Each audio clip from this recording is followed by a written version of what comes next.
प्रभु श्री कृष्ण ने गोपियों के साथ बहुत सी लीला की है। श्री कृष्ण गोपियों की मटकी फोड़ते और माखन चुराते, और गोपियां श्री कृष्ण का उलाहना लेकर यशोदा मैया के पास जाती। ऐसा बहुत बार हुआ। एक बार की बात है कि यशोदा मैया प्रभु श्री कृष्ण के उलाहनों से तंग आ गई और छड़ी लेकर श्री कृष्ण की ओर दौड़ी।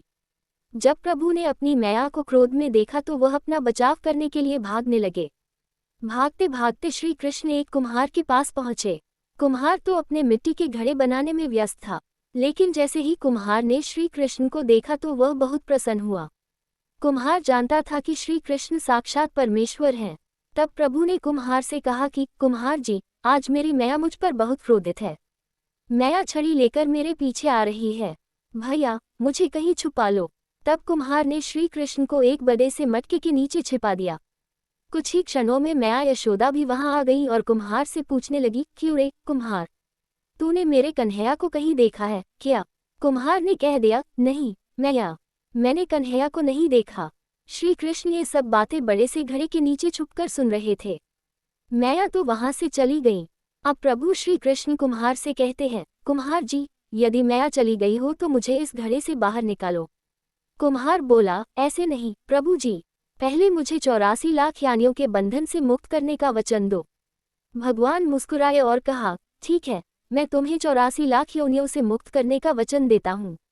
अब तो मुझे बाहर निकाल दो। कुम्हार कहने लगा, मुझे अकेले नहीं प्रभु जी, मेरे परिवार के सभी लोगों को भी 84 लाख योनियों के बंधन से मुक्त करने का वचन दोगे तो मैं आपको इस घड़े से बाहर निकालूंगा। प्रभु जी कहते हैं, चलो ठीक है, उनको भी 84 लाख योनियों के बंधन से मुक्त होने का मैं वचन देता हूँ। अब तो मुझे घड़े से बाहर निकाल दो। अब कुम्हार कहता है, बस प्रभु जी, एक विनती और है, उसे भी पूरा करने का वचन दे दो तो मैं आपको घड़े से बाहर निकाल दूंगा। भगवान बोले, वो भी बता दे, क्या कहना चाहते हो? कुम्हार कहने लगा, प्रभु जी, जिस घड़े के नीचे आप छुपे हो उसकी मिट्टी मेरे बैलों के ऊपर लाद के लाई गई है।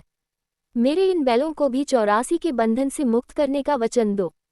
भगवान ने कुम्हार के प्रेम पर प्रसन्न होकर उन बैलों को भी 84 के बंधन से मुक्त होने का वचन दिया। प्रभु बोले, अब तो तुम्हारी सब इच्छा पूरी हो गई, अब तो मुझे घड़े से बाहर निकाल दो।